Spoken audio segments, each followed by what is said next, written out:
কাইরুল রে আমি কইতাছি কি রে কাইরুল, আমরা তো নিজের হাতে নিজের ভবিষ্যৎ নষ্ট করে আলতাছি। পরে কাইরুল আমারে কইতাছে কে রে ওস্তাদ, আমি কইছি এই যে আমরা উল্টা পাল্টা কাজের ভিডিও আপলোড করে মানুষের মজা দেই, আমরা মজা পাই, এটা কিন্তু ঠিক কইতাছে না, আমরা কিন্তু ভবিষ্যৎ নষ্ট হয়ে উঠতাছে। পরে কাইরুলে কইতাছে তে কোনটা করন, আমি কইছি আমরা যদি ভালো ভালো কাজের ভিডিও আপলোড করি এবং মানুষের কাজ শিখাই যে এভাবে আপনারা মশলা মারবেন, ওই বস্তা বালুতে ওই বস্তা সিমেন্ট দিবেন, এভাবে টাইস লাগাবেন, এভাবে গোলা দিবেন, এভাবে টাইসও দাগ দিবেন, এভাবে টাইস কাটবেন, এগুলা যদি শিখাই তাইলে কিন্তু আমরা ভিউ বাইরে গেলে আমরা কিন্তু আস্তে আস্তে কাজও পাইলাম, আমরা কাজ করতে পারলাম, বেশি টিয়ারি ডেলে কাজটা করিয়া কিছু টিয়া পয়সা কামাই তারলাম। পরে আমার কাইরুলে কইতাছে উস্তাদ তো আইন ফালায়া এটা যদি করন লাগে তাহলে তো আপনার আমার এনে কাম বাদ দিয়ে উস্তাদি বাদ দিয়ে হেল্পারি দেওয়ান লাগবে। আমি কইছি কেরে উস্তাদ লাগে আমার উস্তাদি বাদ দিয়া, কয় উস্তাদ আপনি যে কাজের ভিডিও আপলোড করবেন ভালো কাজের ভিডিও, আপনি তো এই কাজটাই পারেন না, আপনি তো টাইস ঠিক করে খাইতেই পারেন না, তাইলে আপনি ভিডিও করবেন কোন আর আপলোডই করবেন কোন? এর থেকে আপনি ডাহা যাবেন গে বড় বড় মিস্ত্রির সাথে গিয়ে হেল্পারে দেওয়ান গে, যদিও আপনারা নিত না কিন্তু আতভাওয়া দৌড়ি আপনি যদি ভোক্তা রইতে ভালো হইব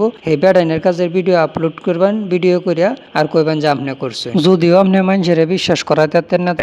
আমি বিশ্বাস করি না। তারপরও ভিডিওর মধ্যে দু তিনজন আপনি রাখবেন কিছু টিয়া পয়সা দেয়া, তারা রাতে নেমে সহতা কয় ভাই, তারা কইব যে আমি নিজের চোখে দেখছি এই কাজটা আব্দুল্লাহ ভাইয়া করছে।